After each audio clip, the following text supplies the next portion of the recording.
It's the We'll Fix It in Post podcast with Gnarly Charlie and Rick McNeil. All right, so you guys have one job, and that's find us a cool place to do a podcast episode today. And where did you guys come up with? Well, I didn't realize this is a park. I thought this was just a gap in the building on Main Street. Yeah. But this is an actual park. It says Park Plaza. Well, yeah, you kept saying, we're going to film at the Gap. We're going to film at the Gap. And I thought, well, the Gap outlet at Tulare. I just thought they were waiting to sell this, and they had a building Gap. Okay. But it's not. No. Apparently, this is a legit park. All right, so great choice. It's hot as ass out here. I've got sweat running down my butt crack. Good job, guys. Good job. But you know what, though? It's like that guerrilla marketing campaign, you know? And that's a big thing now. They're talking about, have you seen that? 100 men versus a gorilla, who would win in a fight? Have you seen that? What are you talking about? There's a thing about who will win in a fight? 100 men versus one gorilla. Mm-hmm. And since we were talking about guerrilla marketing, what does that have to do with the price of tea in China? It doesn't. But the thing is, my mouth's moving and words are coming out. All right. We'll fix it in post, but some things we can't fix. That's what we have to do. That's the name of the show. So we got to take chances like this. All right. Since you saw us last, we were at the carnival. That was great. We were out in Porterville. That was fantastic. So I'm sitting on an equipment case today because out in Porterville, my favorite camping chair. And it was a big mama camping chair. My sister got it. She's like, I just complained to her one day. I'm like, I'm just too big for camping chairs. I go through chairs, I break them, I'm tough on them. She got me a chair that would hold freaking Mama Cass and the entire mamas and the papas. And it got stolen in Porterville. I didn't know it got stolen. Oh, I didn't tell you this? No. Yeah, so, I didn't really think of it. I said goodbye to Graylin James and all of them, Stella after and at some point it got snatched up and disappeared. I bet it was the guy with the dog on his back. I'll bet it was. I will tell you this. Next year when we go out to the free concert series in Porterville, I'm going to be watching and seeing who has a big mama chair. It's funny because I won a chair one time at a casino, and they handed it to me, and I go, what's the weight limit on this thing?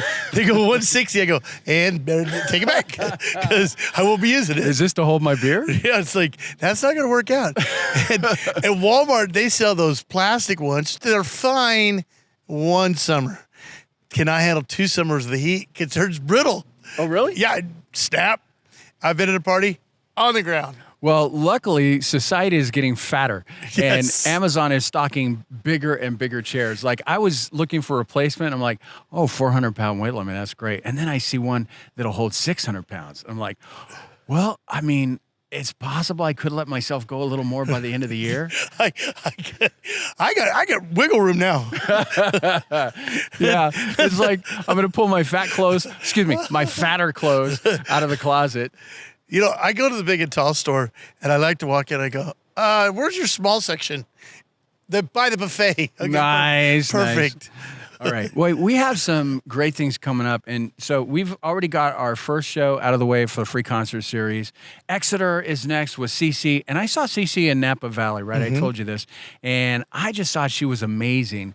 And I could not wait to get her on a show. She's coming to do full band July 24th at Exeter, the Memorial Building Park there. The song she's got has got so much attitude. I've never met her in person, but I mean, I'm expecting some sort of a Miranda type, not putting up any crap.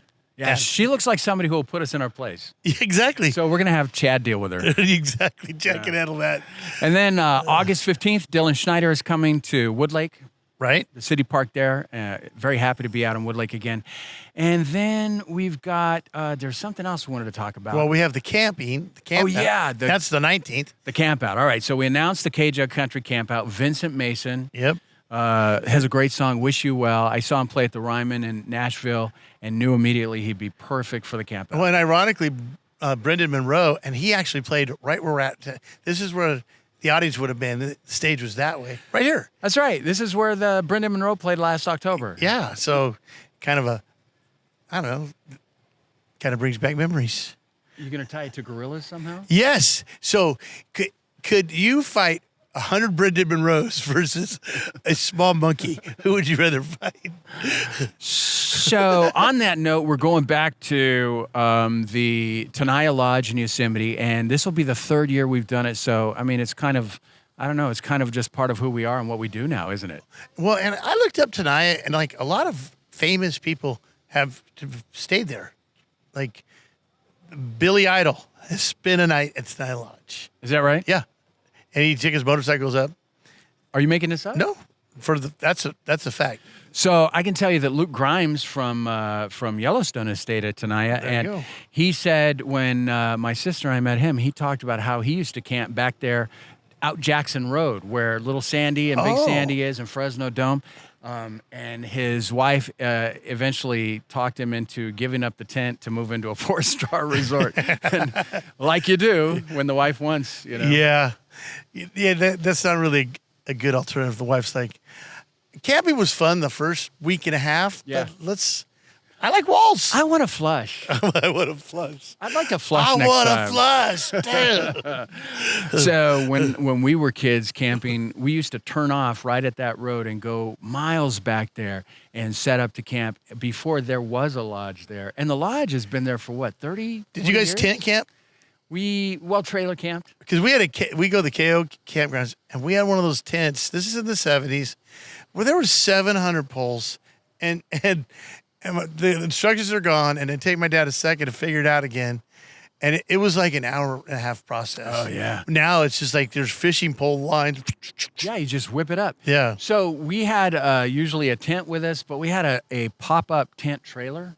Oh, those are the best. I got one of those. Yeah, those are easy to get rolling, and they're pretty light too. Yeah, that's what we're going to take to Shaver Lake coming up.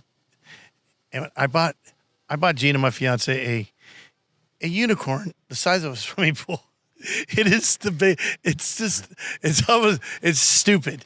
I think I know exactly what you're talking about. Yeah. For the lake? Yeah. Yeah. And so I saw it at Costco, and it was up in the sky, and I go, that's perfect. And then as you get closer and you own it, Yeah. it wouldn't fit in my pool. It's so big. Yeah.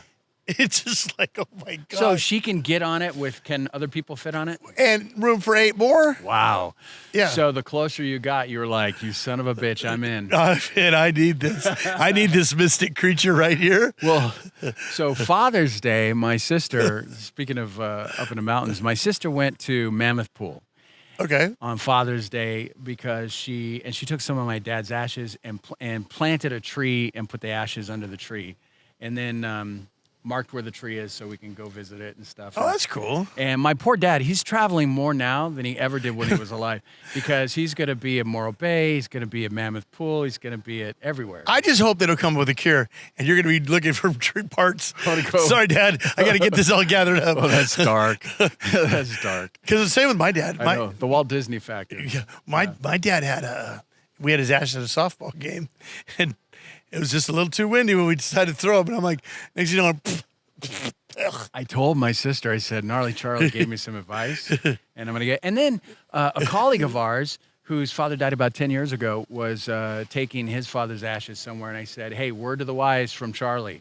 And he goes, never thought of that. And I said, no one ever does until they get a face full of pop. tell you you're eating some ash. Oh, I guess it's ash every day. I know, kicked my ass. And then my sister, she has a little bag, but it kind of looks like drugs.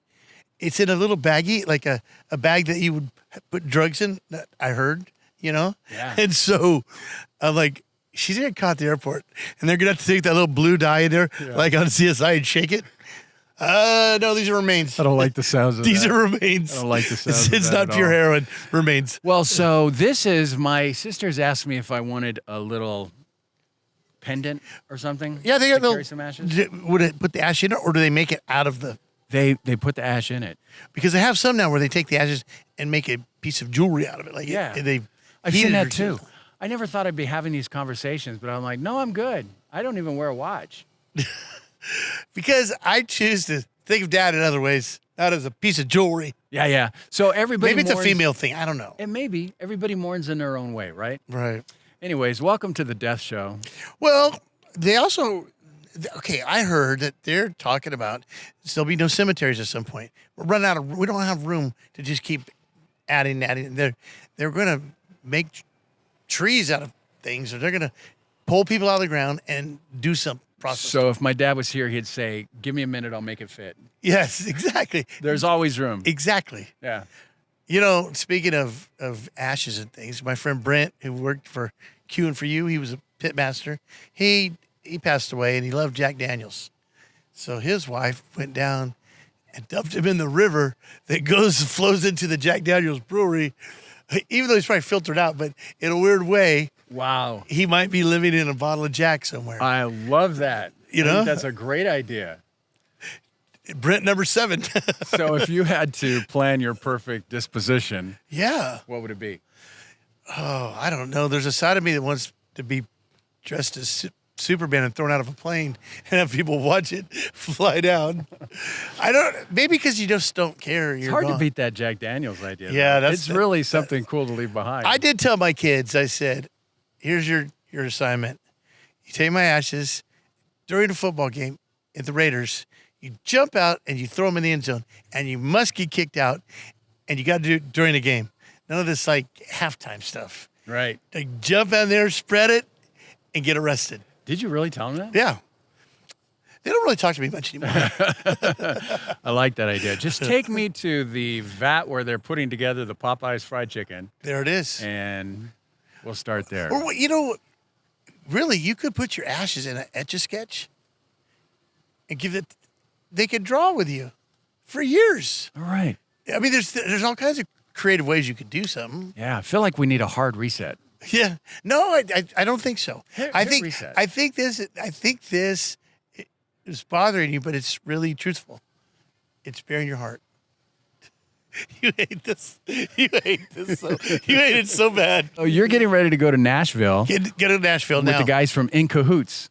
And we're going to have some sit downs with some label people. All right, so the way that this has always Yeah. worked is the winner of the country showdown at the Tulare Fair goes to Nashville, and we set them up to go to AJ's on the 3rd floor. Okay. And AJ's is Alan Jackson's Bar and Grill, and they play about a 30-minute showcase. So you've got to make sure it's the best of the best, and we make sure that record company executives are there to hear them. And then they give them feedback on what they could do if their goal is to become more marketable to the record industry.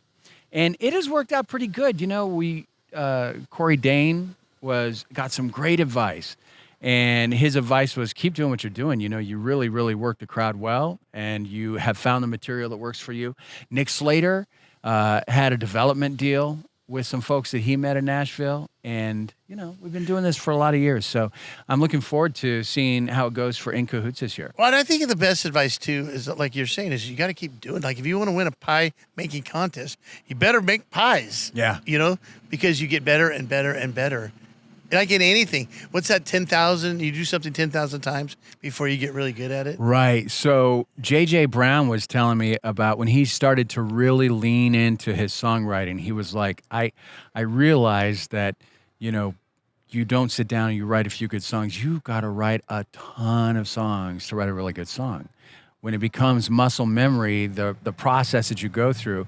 Anyways, like anything, if you want to get really good at something, you've got to keep doing it. I stand by that. And then it gets to where it's not even work. It's just you're doing it. Yeah. Well, if you're lucky and you're doing something you love, right? Well, so in radio, when did you hit that thing where you're like, wow, I'm not trying so hard because it's becoming more natural. You know what I mean? I know it's coming. Yeah. Next year, maybe. I know Maybe next year. You know, it was today when Hector had to park 2 blocks away and carry all these tables over here. I was looking down at Hector carrying all this stuff, and I thought, you know, if you do something you love, you'll never work a day in your life. No, I'll tell you. Look at the joy on his face. When I first started radio, I was finding myself imitating other radio people. Yeah. And not being me. And it's kind of like when you kind of like let go of the steering wheel, you know, I don't know. It just seemed to, now I'm being a little more natural. So Maybe I'm that's being a little more me. Yeah, and we've talked about that before. It's something that we do when we first get into radio. We're not really sure who we are. Right. in broadcasting, and so we just kind of. I've talked to a few people. We're talking about E. Curtis Johnson last week, who just retired, or last podcast, and I've talked to a few jocks who said that E helped them realize who they are. Yeah. Who helped them to unlock who they could be as a personality on the radio. You know what helped me probably the most is when Jay Albright said, "Hey, I took your break today, your 7:15 break, and I transcribed it. And now I'm going to read it to you." And it just sounded like gerbil, like what does he say? Talking in circles all over the place. So a typical Charlie show. Yes, so really, maybe that's what you need. Maybe you need to write down my break in the morning. Yeah, I'm not going to write it down. We have AI to do that. I didn't know that you worked with Jay Albright. Yeah. Another broadcast legend. Yeah. I have a great story about Jay Albright. You want to hear it? Yeah. So when I was in Las Vegas, we went to the Radio Music Awards. There was a luncheon, a music luncheon the day before. And so I took my staff, my disc jockeys, Nikki, my midday jock, Buck, my night jock, and we all went down to the Aladdin where this club was, and we went in, and Jay Albright was sitting by herself at a table. And so I went over and I said, "Jay, come and sit with my staff. They'd love to meet you." And they had never met her. She's a world-renowned radio consultant. She's Hall of Fame. Yeah. She's the Hall of Fame. And so she came over and sat down, and they were enjoying talking to her. And then Michael Jackson's father, Joe Jackson, comes over, and he goes, "Anybody sitting here?" And I said, "You are. Sit down." Did you? And then he turned around, he went back over to the bar, and he brought these two girls with him, and they all sat down. And the It girls, was not LaToya, was it? It was not LaToya. He was managing an act where there were apparently two 18-year-old girls. Okay. And anyway, that's the story, and he was sticking to it. Did he take a swing at you? So no, he didn't. He did But not swing at you. It was us, Jay Albright, Michael Jackson's dad, and two teenage girls. Did you in your head go, "Oh my gosh, I want to know, like who's your favorite Jackson?" Or you can't, you have to behave. Which kid did you hit the hardest? Yeah, it's Michael Jackson's dad, but he's probably not going to answer any questions. We had a great time, but I sat there thinking, this is a long ways from Mendota, California. This is the weirdest thing. I could not have ever said that this would happen. This was weird. Yeah, I mean, and think of all the memories he has and the stuff he knows. And he produced some great music. Yeah. I mean, he gets it's overshadowed by all this other stuff about the Jackson family, right? But he produced some amazing Just like music. Ike Turner, he was pretty good too, but might have been a little heavy-handed. Yeah. But I'm not saying it was right. I'm just saying that's the way things were. Well, so there's a ton of people like that. Let's talk about Phil Spector for a minute. Yes. Murderer. Great producer. But it was like many people said, "Oh yeah, he pulled a gun on me one time." Yeah. It was like, "Oh yeah, Yeah. You haven't made it in this business till Phil Spector pulled a gun on you." Still, Wall of Sound, great music. Betty White from the Golden Girls. Straight up thug. My buddy Danny sat by her on a plane. Is that right? And he was expecting nice Betty White, and he made the mistake of trying to engage, and he did not.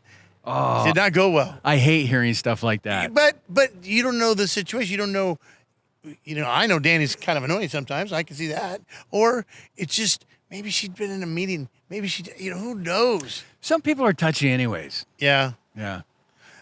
Well, I know it was Lucille Ball.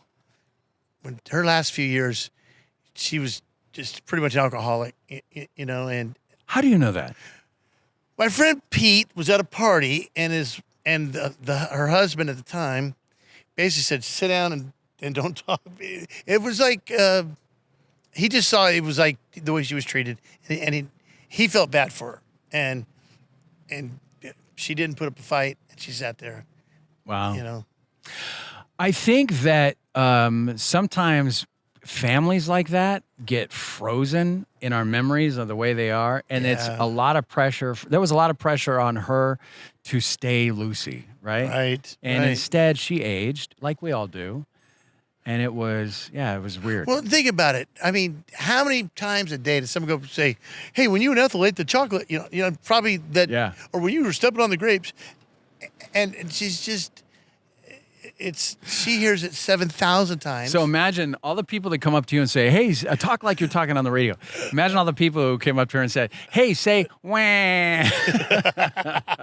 Exactly. That must have been something a you nightmare. did one time. Oh. And that's the hardest part, I think, for those kind of celebrities that they're like, I've heard them say before, every day I get told, whatever they're known for, Yeah.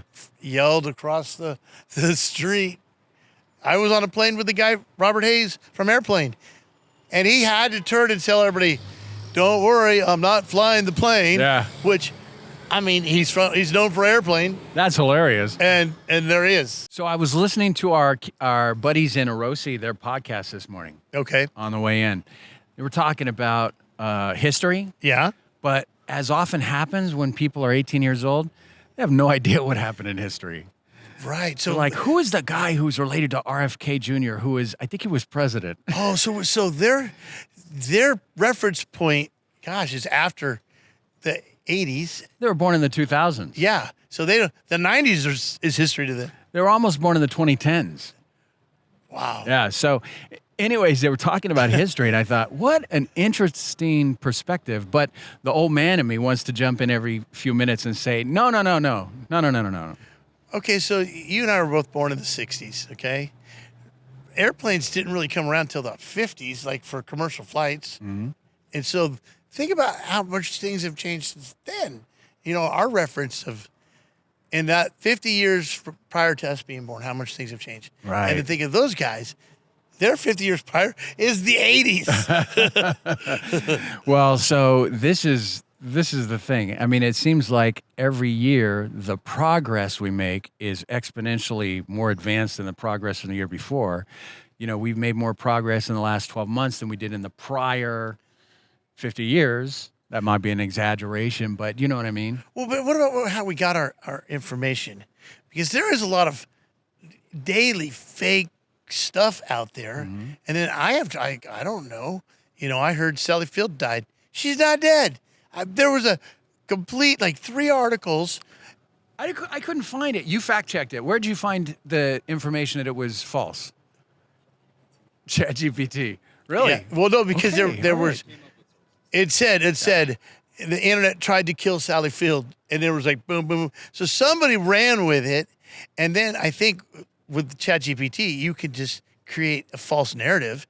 And then you get a fake voice and some videos, and now it's a story, and it's done. Yeah. And it's out there, and they're not even dead. Yeah. It is so easy to manipulate everything now. I know, and then that's the part where I'm like, how, when you're looking back, we had the encyclopedias were our source of stuff, right?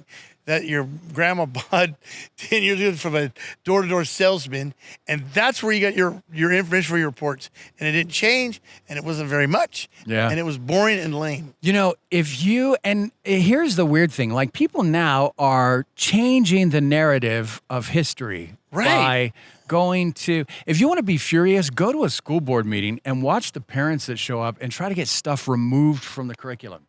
I mean, Right. Beulah, you can't even park between the lines in the parking lot. I'm going to let you decide what they teach my kids? Come on. Exactly. Educators should educate. The uneducated should stay home. Well, but I also I've learned more about history from that show, Drunk History. That's one of my favorites. Have you ever seen it? It was on. I don't think I have. We talked about it. It was on. Yeah, and I'm saying, but it made me.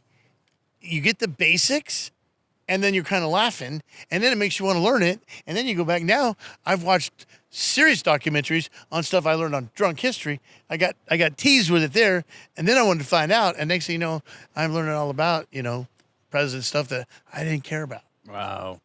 There's a very real possibility that the kids that are born today are going to know a completely different version of history than we know.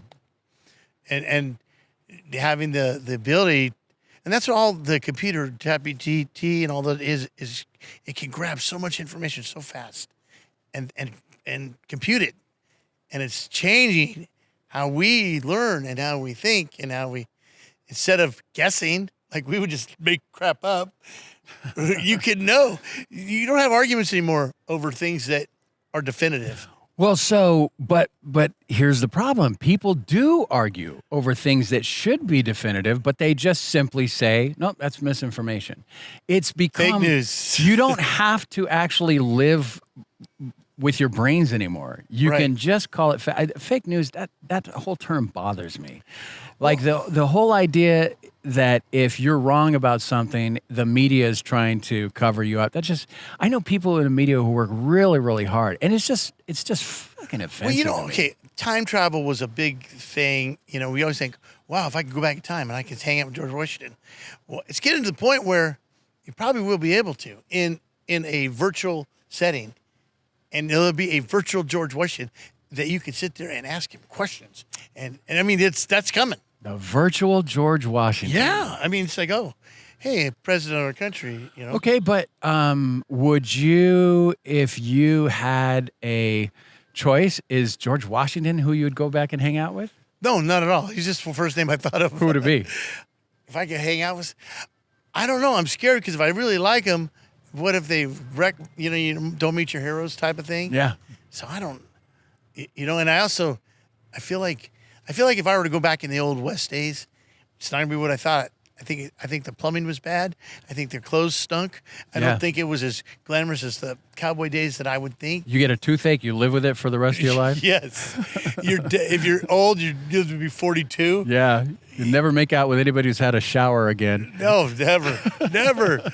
The stench of sweat covered by. I crappy hate history so far. I know it's like it's like, okay, if you went back to your television set, that big console one with the teen little speaker, and tried to watch TV, you would hate it because you can't hear it. It sounds like crap. The graphics are bad. It's like you're ruined now because of the future. Yep. And I don't think we could go back and enjoy it. Yeah. Without being hung up on all the stupid things that didn't matter. So I had this discussion with my nephew where I said, I would love to go back in time and take my phone. And he said, why? It wouldn't work. Nothing would work. There's no internet. And I'm like, well, but it would have a lot of information in it. He said, you couldn't charge it. I'm like, well, why are you going to ruin time travel for me? I got 3 hours. Yeah. I'll be the smartest person in the world for 3 hours. So I revised my theory. I decided that I wanted Biff Tannen's book of sports betting from Back to the Future. There you go. I would go back, place a couple of bets, and set the family up. I just watched a special on him talking about how it was Eric Stoltz was Michael J. Fox's part and they filmed like for 3 months. Yeah. And he goes, if you look at the scene where Marty punches me in the face, he goes, I'm pretty sure that's Eric Stoltz's arm. I saw this, a similar special, might have been the same one, but they kept a couple of Eric Stoltz scenes in it. Yeah. Yeah, where you couldn't tell from his face. And the toughest thing about it was Spielberg and who's the director? Zemeckis had to go back to Sid Sheinberg at Universal and say, say, we have to save this picture. Right. Okay, so another little known fact about Back to the Future. Marty McFly's Marty McFly's mother is named, do you remember? No. Lorraine. Oh. She's named after Sid Sheinberg, president of Universal Studios, wife Lorraine Gary, who played Chief Brody's wife in Jaws. I did not know that. Yes, and now you'll never forget it. Okay, there was also a little boy in Jaws that... Alex Kintner. Is that it? Yep. And the mom went to a restaurant, the actress? Yes. Went to a restaurant, and there was a Mrs. Kintner something menu. Because I played his mom. And, well, he owns the restaurant. It was like a weird... Isn't that strange? Yeah, but I love stuff like that. Yeah, me too. I love when they go to locations. Maybe that's what we need to do. We need to find a movie that was shot around here, maybe The Lost Boys or whatever. And let's go shoot a podcast at a movie set. Okay, I like that. Or maybe it's a real hot movie. Well, yeah.